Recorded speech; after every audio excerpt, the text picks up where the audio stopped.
BTV 이동진의 파이아키 안녕하세요. 저는 이동진입니다. 이달의 책 시간으로 오늘은 다시 찾아뵙게 되었습니다. 11월 달에 읽은 책들 중에서 제가 가장 인상 깊게 읽고 가장 재미있게 읽었던 책을 이달의 책으로 선정해서 여러분께 말씀드리려고 합니다. 바로 김금희 작가의 장편 소설이죠. 신작 소설이기도 한 대원실 수리보고서라는 바로 이 책입니다. 나온 지가 얼마 안 되었지만 이 김금희 작가를 좋아하시는 독자들이 많기 때문에 벌써 이 책을 아마 읽으신 분들도 꽤 되지 않을까 싶은데요. 저 역시 김금희 작가의 소설들을 굉장히 좋아합니다.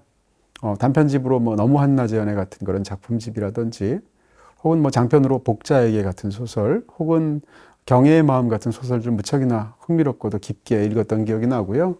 산문집도 또한 아주 인상적으로 읽었던 기억이 납니다. 김금희 작가의 책들은 아마 거의 다 읽지 않았을까 싶은 생각이 들기도 하는데요. 대원실 수리보고서라는 굉장히 독특한 제목을 갖고 있는 이 소설은 여태까지 김금희 작가의 소설을 읽어온 저의 입장, 독자의 입장에서 본다면 야심작이라고 말할 수 있습니다. 일단 다루는 시기 자체가 구체적으로 말씀드린다면 1850년대에서 시작한다고도 볼 수 있고요. 그리고 이제 현재까지 이야기를 여러 인물들을 통해서 다루고 있고요. 공간적으로 본다면 부분적으로 이야기한다면 프랑스 얘기도 나오고 미국에 관한 이야기들도 나오고요. 일본에 관한 이야기, 그리고 무엇보다도 한국에서는 바로 이제 이 대원실이라는 것이 있게 되는 그 창경궁, 창덕궁 그쪽의 이야기, 종로 쪽이죠. 서울에서는. 그리고 인천에서의 그 강화군에 있는 성모도, 사람들이 많이 좋아하는, 저 역시도 성모도 가는 걸 무척 좋아했던 그런 여행지이기도 한데요. 그 섬에서 이야기까지 아우르는 공간적으로나 시간적으로 품이 굉장히 넓고 깊은 그런 이야기라고 할 수 있습니다. 무척이나 야심작이라고 생각하는 이유는 이 책을 쓰게 된 그 저자의 노력 자체도 사실은 책을 읽다 보면 저절로 우리가 느낄 수 있는 부분들이 있을 텐데요. 이 책에서 다루고 있는 그런 내용들을 다 소화하고 그것을 이야기화하기 위해서 저자가 이제 소설의 뒤에 붙어 있는, 일반적으로는 소설을 쓰면서 뒤에 참고문헌을 쓰지는 않지 않습니까? 근데 참고문헌이 붙어 있습니다. 이 장편 소설에는. 근데 그 참고문헌에 들어가 있는 논문이라든지 아니면 책 이름이라든지 또 다른 어떤 자료들 같은 것이 무려 8페이지에 걸쳐서 이 자료들이 실려 있을 정도입니다. 어떻게 보면 저자 자체가 이런 모든 이야기들을 습득하고 역사를 습득하는 과정에서 그 자체로 어떤 저자의 땀과 노력과 그리고 성장이 담겨 있는 소설이 아닐까라는 추측도 가능해지게 되는데요. 사실 참고 목록뿐만 아니라 함께 담겨져 있는 이제 이 소설의 후반부에는 일반적인 소설이 흔히 그런 것처럼 작가의 말이 담겨 있는데요. 그 작가의 말에 무척이나 인상적인 에피소드가 담겨 있기도 합니다. 김금희 작가는 소설가로 데뷔하기 전에 출판사의 직원으로 편집자로 또 일했던 그런 이력을 갖고 있는데요. 본인의 20대 시절에 바로 이제 창경궁과 창덕궁에 관한 책을 출판을 했었다는 거죠. 편집자로서. 그러다 보니까 창경궁이나 이제 창덕궁에 자주 이렇게 다니면서 실제로 어떻게 되어 있는지 같은 것을 보기도 하고 그런 어떤 시간들이 있었다는 것인데요. 그랬을 때 창경궁과 창덕궁에 폭우가 쏟아지게 될 때 이 바닥이 이제 흙바닥이다 보니까 이렇게 물 웅덩이가 삽시간에 만들어지면서 비가 쏟아지는 그 순간을 굉장히 인상적으로 기억을 했었다는 것이죠. 또 한 가지는 그렇게 쏟아지던 폭우가 거치게 되면 그 폭우가 갖고 있었던 에너지가 그 모든 공간에 골고루 이렇게 퍼져서 스며들어 있어서 오후의 어떤 맑은 풍경들 같은 것을 선사하게 되는데 그때의 그 기분을 잊지 못한다라는 것이었습니다. 더군다나 이 김금희 작가는 20대 그 당시에 그 책을 낼 때쯤에 굉장히 사적으로 어려운 일들을 겪었었다는 것이고요. 그랬을 때 그 책을 편집자로서 만들어내는 과정을 통해서 당시에 그떤 어려웠던 순간들을 감정적으로 극복하게 된 하나의 계기를 갖게 되었다는 것인데, 이런 그 저자 자신이 갖고 있었던 개인적인 어떤 그 이야기들과 이 소설이 이어지게 되면서 처음 이 모든 이야기에 동력을 제공한 것이 아닌가라는 추측을 할 수가 있겠죠. 이 소설은 이야기 자체가 무척이나 흥미롭고 재미있습니다. 저는 굉장히 대중적인 소설이면서 문학성도 뛰어난 소설이라고 생각하는데요. 그리고 이 소설 속에 등장하는 인물들이 꽤 많음에도 불구하고 그 수많은 인물들 사이에서의 인연이라고 할 수도 있고 악업이라고 할 수 있는 수많은 관계들이 있을 텐데, 이런 관계들에 대한 어떤 다양한 포석들을 소설의 결말부에 까지 이르게 되면 전부 다 해소시켜 줍니다. 어떤 식으로든 그 관계들을 맺어주는 그런 소설이기 때문에 사실은 어떤 소설들은 이야기의 설정 속에서 끝부분에서 완전 열어두고 독자에게 맡김으로 인해서 굉장히 뛰어난 문학성을 발휘하는 소설이 있을 수도 있겠죠.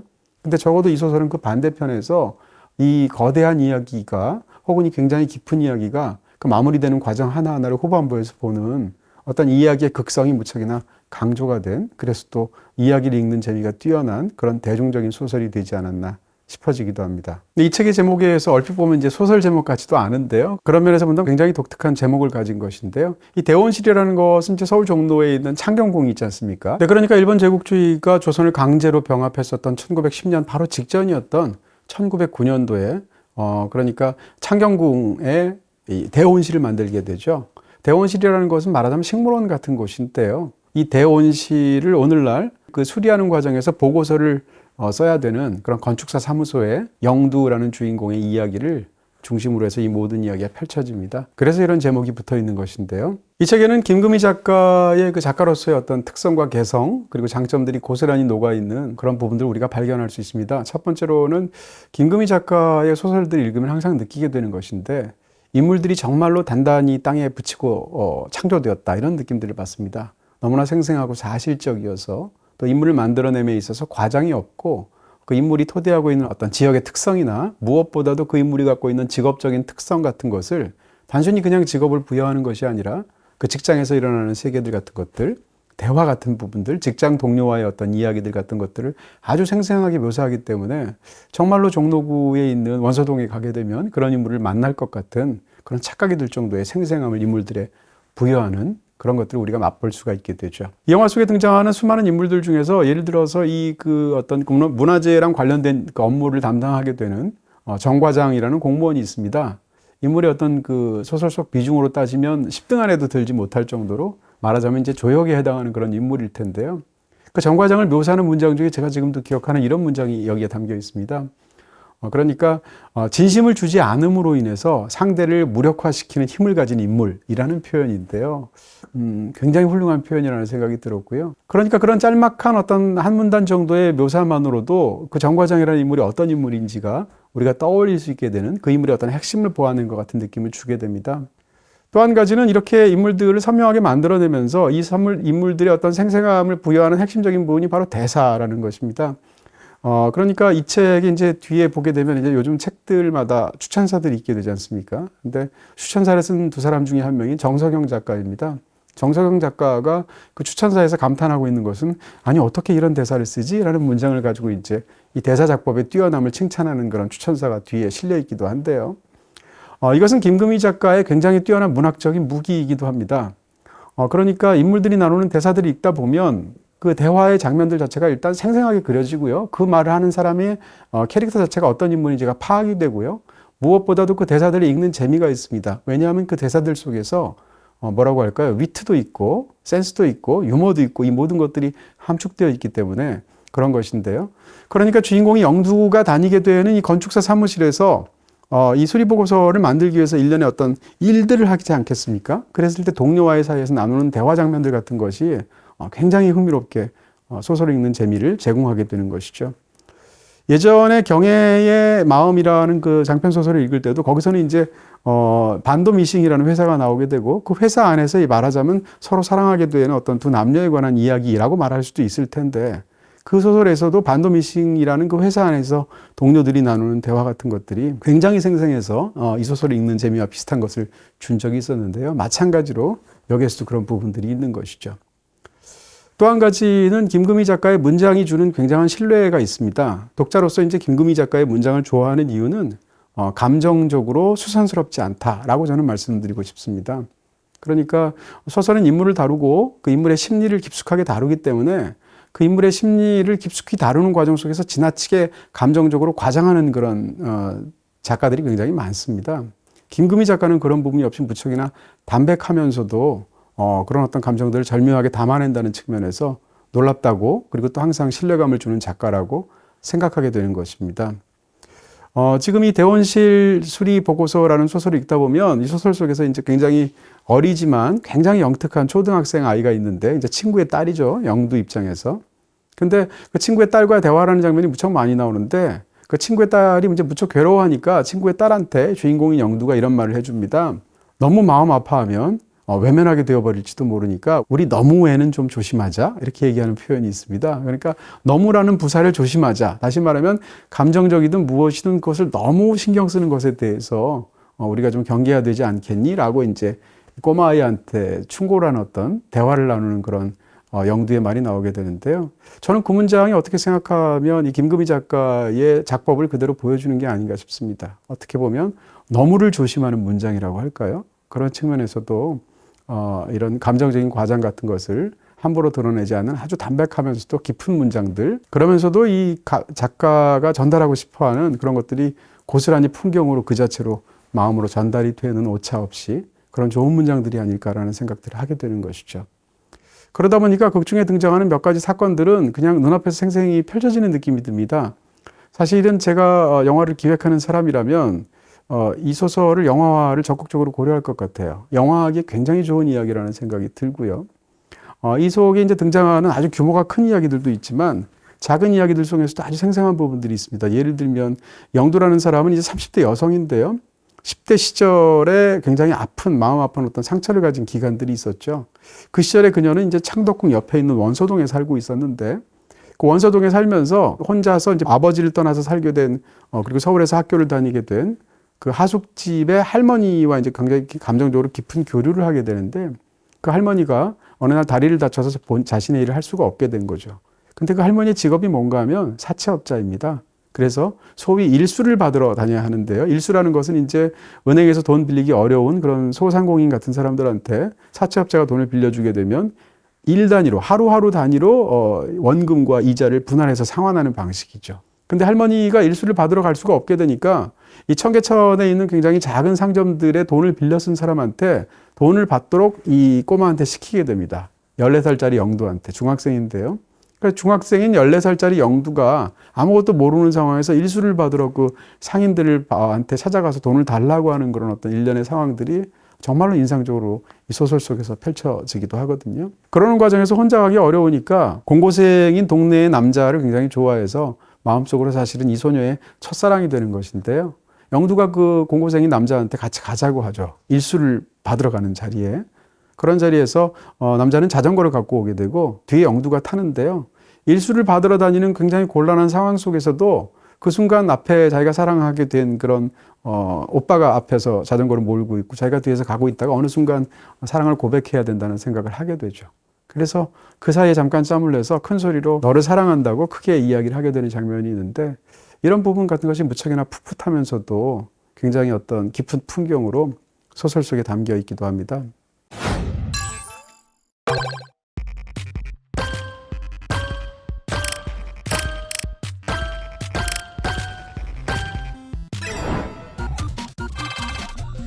모든 장르를 한 번에 플레이.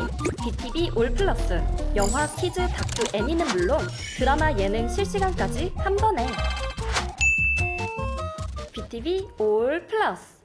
이런 장점들을 갖고 있는 이제 이 소설이 전체적인 스토리 라인을 좀 약간 설명을 해야 될 텐데요. 어떻게 보면 스토리 라인이 이제 4가지 정도의 층을 이루고 있다고 말할 수 있어서 어떻게 보면 복잡하다고 볼 수도 있습니다. 막상 소설을 읽으면 그런 생각은 들지 않지만 그것을 구조적으로 분석하면 그렇다는 뜻인데요. 이 창경궁에 있었던 이 대원실은 그 자체로는 문화적인 가치는 충분할 텐데 그럼에도 불구하고 1909년도에 일제에 의해서 지어졌다라는 것. 그런 상황 속에서 사실은 예전에 지금 창경궁이 창경원이었던 시절이 있었죠. 유원지화되어서. 그래서 창경원에 있었던 동물원과 식물원이 1980년대가 되면 지금 과천으로 옮기게 되는데요. 그러면서 이제 창경원이 이제 원래대로 창경궁으로 복원하는 어떻게 보면 역사적인 의미를 도로 되찾게 되는 그런 과정들이 일들이 지난 수십 년간 세월들이 있었죠. 그 과정 속에서 동물원과 식물원을 옮길 때 이 대원실을 없애려고 했었던 일이 있었다는 것이죠. 왜냐하면 일제의 잔재니까.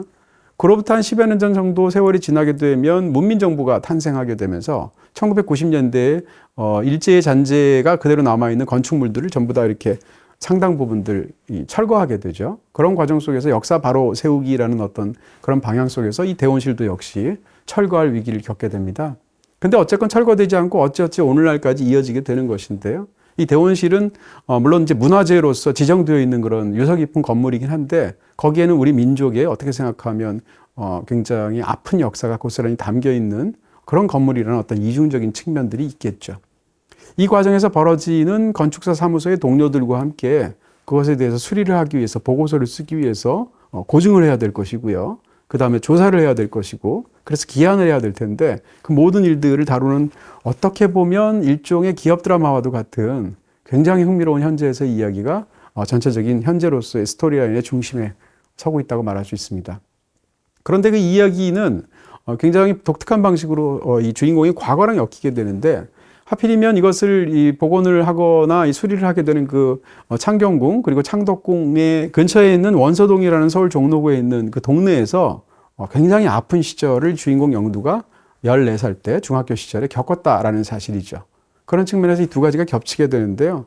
그러니까 영두는 이 일을 현재 수행하는 30대의 영두가 있겠지만, 영두가 이 일을 수행하면서 그 지역의 원서동에 가게 되면 자기가 그토록 외면하고 싶었던 10대 시절의 아픈 거가 떠오를 수밖에 없겠죠. 왜냐하면 그 당시에 거기에 있었던 낙원하숙이라는 아까 말씀드렸던 그 할머니 집에서 기거하면서 그 집에 할머니의 손녀가 리사라는 아이가 있었는데 그 아이와 악연에 가깝게 굉장히 불편한 관계를 겪기도 했고, 그 끝에서 굉장히 잊을 수 없는 너무나 억울한 일들을 당하게 되죠. 그런 과정 속에서 중학교를 중퇴하게 되는 것인데요. 그런 과정에서 나중에는 이제 검정고시를 통해서 상급학교로 진학하는데, 이런 일들을 겪을 정도로 어린 그녀의 마음속에 거대한 상처를 안겼던 그런 과거의 경험까지 이 영두의 이야기 자체가 복층화되어 있습니다.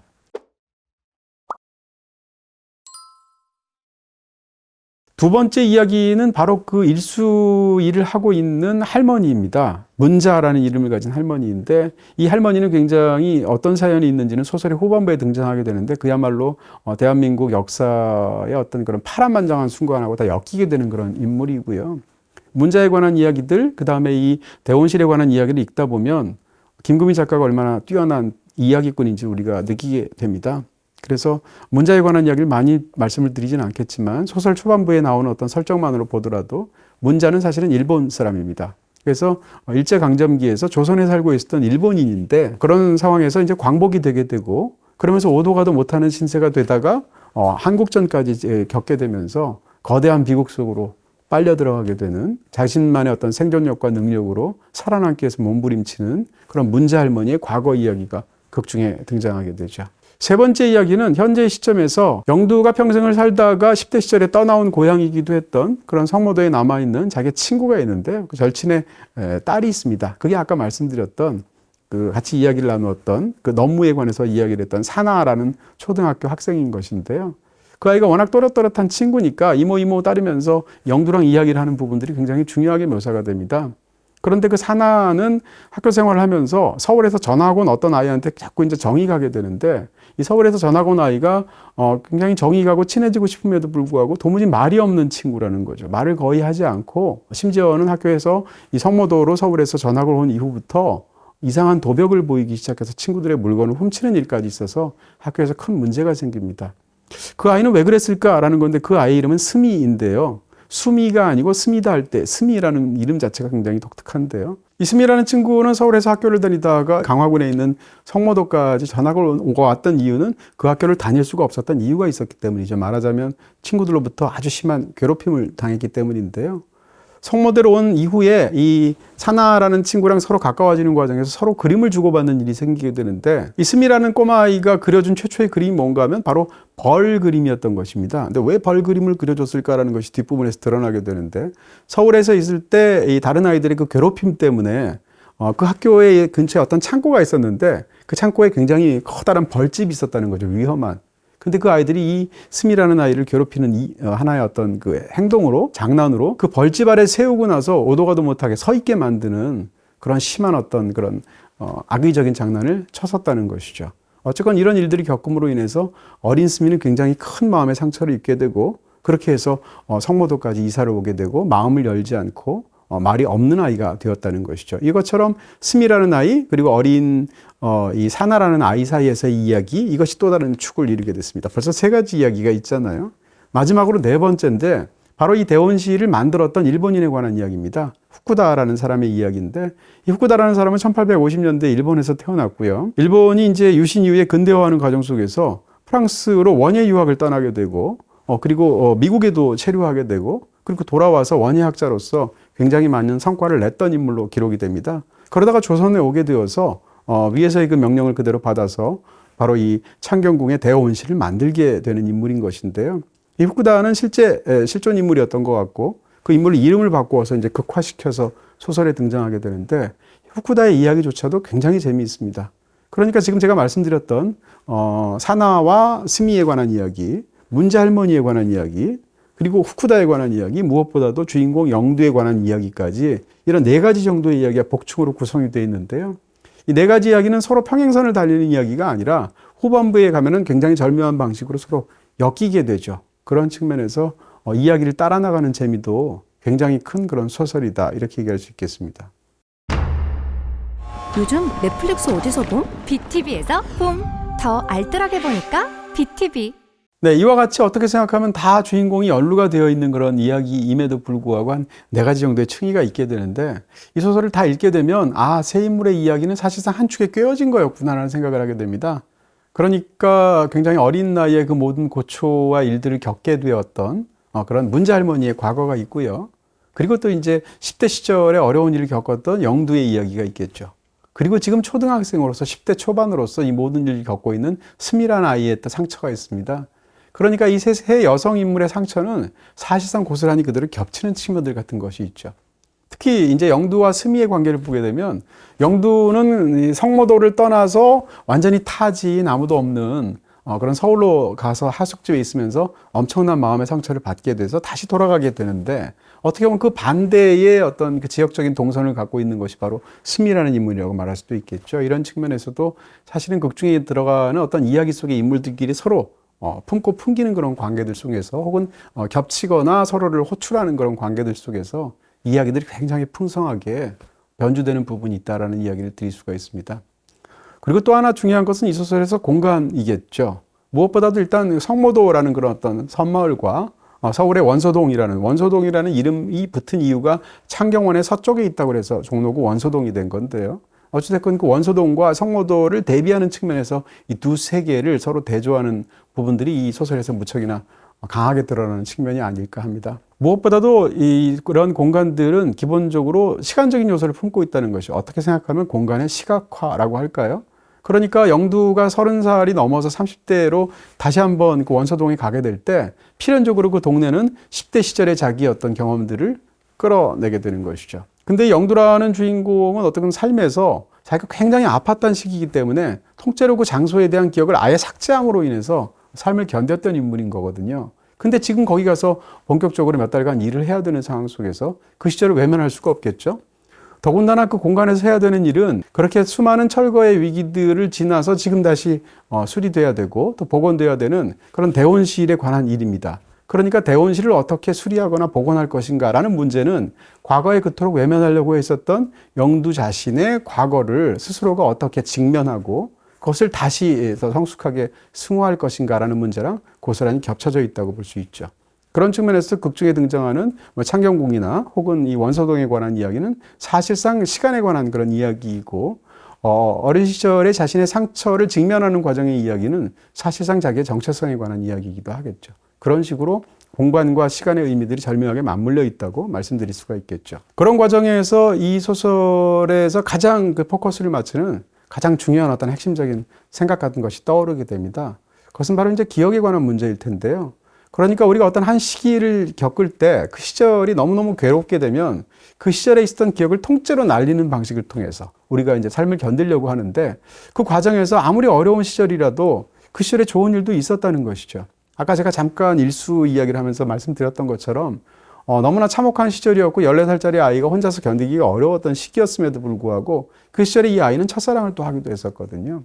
그런 속에서 첫사랑이 굉장히 아름답고 또 풋풋한 순간도 있었는데 그 기억만을 간직하기가 어렵죠. 왜냐하면 기억과 관련되어 있는 수많은 그 당시의 일들이 너무 괴롭기 때문에 통째로 원서동에 관한 기억, 그리고 중학교 때 그 일들을 겪었던 그 시절에 관한 기억을 통째로 날려버리게 되는 것인데, 그러니까 이런 그 주인공인 이 영두의 어떻게 생각하면 갖고 있는 딜레마는 대원실이 갖고 있는 딜레마랑 같다고 말할 수 있습니다.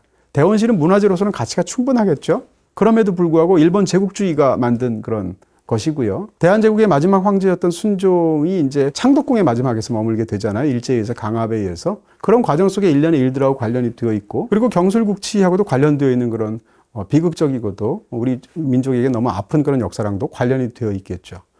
근데 그렇게 관련되어 있는 일들이라고 모두 다 삭제해야 되는가라는 문제랑 관련이 되어 있다는 것입니다. 그러니까 어떻게 보면 한 개인의 기억에 관한 문제, 과거에 관한 문제뿐만 아니라 역사의 기억에 관한 문제도 이 소설에서 함께 굉장히 중요하게 다룬다고 볼 수가 있을 것이고요. 거기에 대한 이야기들을 단순히 이렇게 딱딱한 것으로서 전달하는 것이 아니라 이 소설의 가장 깊은 곳 속에 간직해서 결국은 이것을 수리복원하는 과정 속에서 드러나게 되는 지하의 비밀 공간, 혹은 거기서 드러나게 되는 정체를 알 수 없는 어떤 뼈들의 존재, 이런 걸 통해서 이야기 속으로 깊숙이 독자들을 끌어들이는 소설이라고 말씀드릴 수 있겠습니다. 네, 뛰어난 작가들이 뭐 다 그런 것처럼 이 대원실 수리보고서를 읽으면서도 많은 부분에서 정말 이제 밑줄을 긋고 싶기도 하고 그 문장 자체가 주는 굉장히 큰 감동과 감탄을 안기는 부분들이 많았습니다. 김금희 작가는 더군다나 이런 그 뛰어난 문장들을 쓸 때 그 문장들의 뛰어남을 과시하지 않는다고 그럴까요? 그런 측면에서도 무척이나 신뢰를 준다는 말씀을 아까 말씀을 드렸는데요. 그 중에서도 아주 인상적이었던, 그리고 이 소설의 어떤 전반적인 그런 분위기나 느낌을 그대로 전달받을 수 있는 부분을 한번 제가 반 페이지만 마지막으로 낭독해 드리도록 하겠습니다. 아까 말씀드렸던 자전거 뒤에서 사랑을 불쑥 고백한 뒤에 그 뒷부분에 관한 대목을 담고 있는데요. 지금부터 낭독해 드리도록 하겠습니다. 나는 좋은 부분을 오려내 남기지 못하고 어떤 시절을 통째로 버리고 싶어하는 마음들을 이해한다. 소중한 시절을 불행에게 다 내어주고 그 시절을 연상시키는 그리움과 죽도록 싸워야 하는 사람들을, 매일 아침 눈을 뜨자마자 그 무거운 무력감과 섀도우 복싱해야 하는 이들을, 마치 생명이 있는 어떤 것에 목을 조르듯 내 마음이라는 것, 사랑이라는 것을 천천히 죽이며 진행되는 상실을, 걔를 사랑하고 이별하는 과정이 가르쳐 주었다. 물론 동대문 시장까지 밤에 자전거를 타고 가는 계절에는 알지 못했던 일이었다. 사실 대원실 수리보고서 같은 이런 소설뿐만 아니라 많은 영화들에서도 어떤 집을 짓는 과정들 같은 것이 나오게 될 때 그 집과 관련된 어떤 인물들 사이에서의 오랜 해묵은 그런 갈등을 푸는 과정이 되거나 자신의 어떤 삶의 정체성을 새로 확립하게 되거나 아니면 잊혀졌던 어떤 한순간과 다시 화해하게 되는 이야기들 같은 것을 그런 집을 짓는 과정 속에서 얹어서 묘사하는 영화들이 있죠. 그 중에서도 오늘은 8개의 산이라는 굉장히 흥미로운, 그리고 시각적으로도 무척이나 보는 관객들을 사로잡는 이탈리아 영화를 여러분께 추천해 드리겠습니다. BTV에서 보실 수 있습니다.